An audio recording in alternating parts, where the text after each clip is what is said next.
We do not want to or cannot do without. We have become accustomed to things for a long time, to an infinite variety of products, to a life of abundance. But we do have a real problem. All these things use up too much of what nature provides. Far too much land, water, and raw materials. Too many natural resources. For houses, cars, t-shirts, deodorants, mobiles, toilet paper, for our kitchen equipment, laptops, lawnmowers. And even for our washing machine.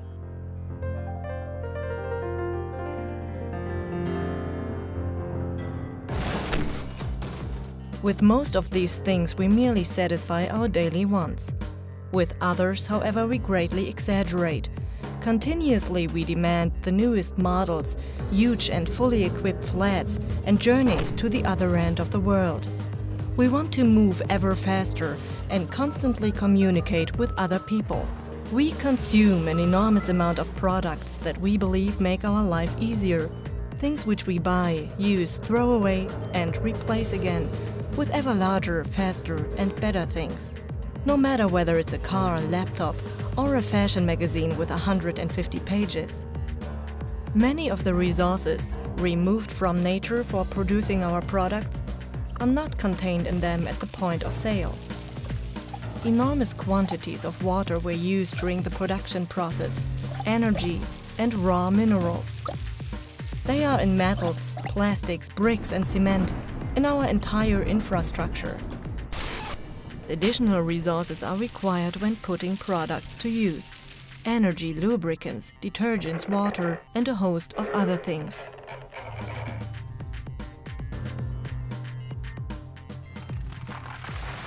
Even at the end, when our products are recycled or just disposed of, we need to use resources yet again. However, we must not forget one thing: our world is finite. We have only one Earth.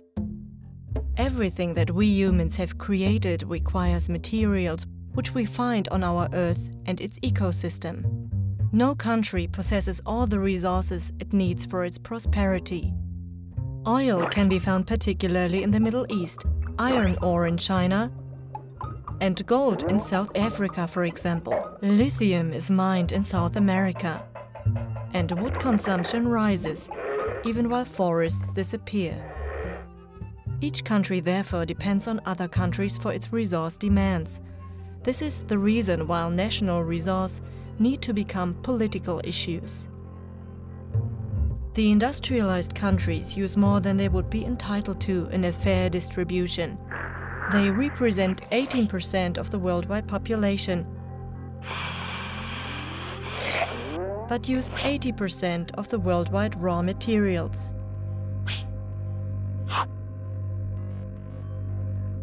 Each German uses 60 tons of natural materials for his lifestyle in a year, each American as much as 130 tons. While an Indian in the countryside today uses just 3 tons. Tendency rising. By 2030, 20% of the most important industrial raw materials which we need for our prosperity will have reached their maximum production. Nevertheless, we still desire more. This consumption of nature, this use of resources, forces unwanted changes in our ecosystem. Land use, soil loss, water and material consumption, and the many other negative demands by humans lead to climate change and species extinction. The world that we depend on for our lives is jeopardized. These man-made disturbances of the ecosystem, together with a rapidly growing world population, worsen the situation dramatically. Deserts keep expanding, diseases increase, as do wars for water, fruitful soil, and scarce raw materials endanger the life and prosperity of future generations.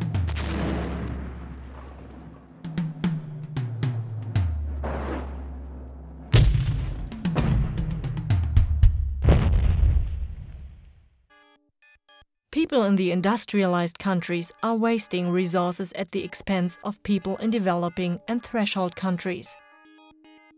Western lifestyle is not possible in a global scale because the Earth has not enough resources.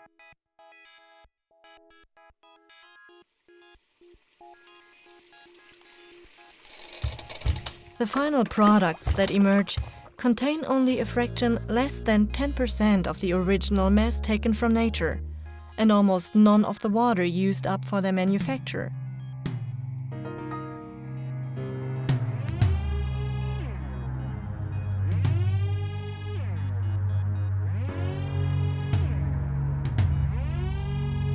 We must rethink and learn to manage the economy sustainably and eco-intelligently.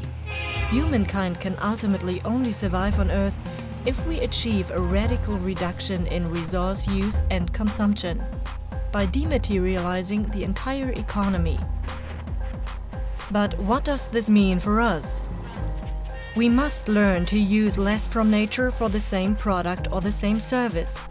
We must increase our resource productivity.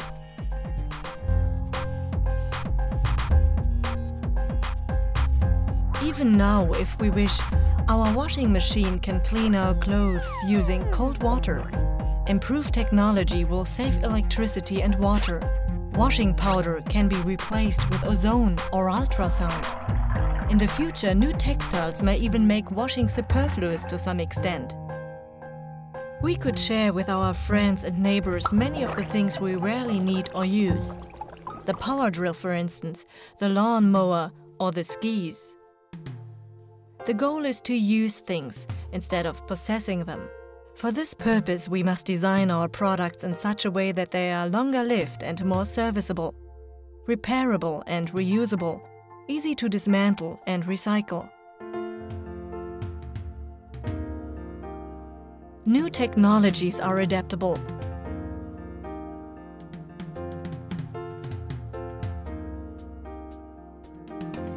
And increasingly replace outdated, inefficient technology.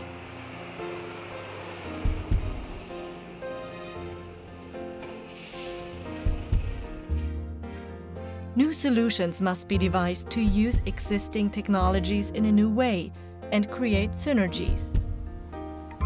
With new materials, old technologies can be dematerialized, such as propelling ships with high-flying sails, using biomass-derived fibers instead of steel. Solar power enables electricity and heat generation to be provided directly to our houses. In the future, we will be able to produce 100% of our heat, electricity and fuel using regenerative energies. We have created enormous material prosperity, but we have already used up the majority of our worldwide raw material resources.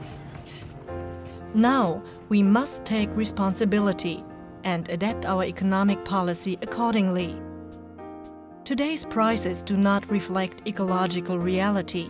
Instead of taxing wages and work, taxes and charges should be levied on resources. Eco-intelligent organization and sustainable design of services, products and infrastructure will provide the same quality of life at a fraction of today's resource consumption.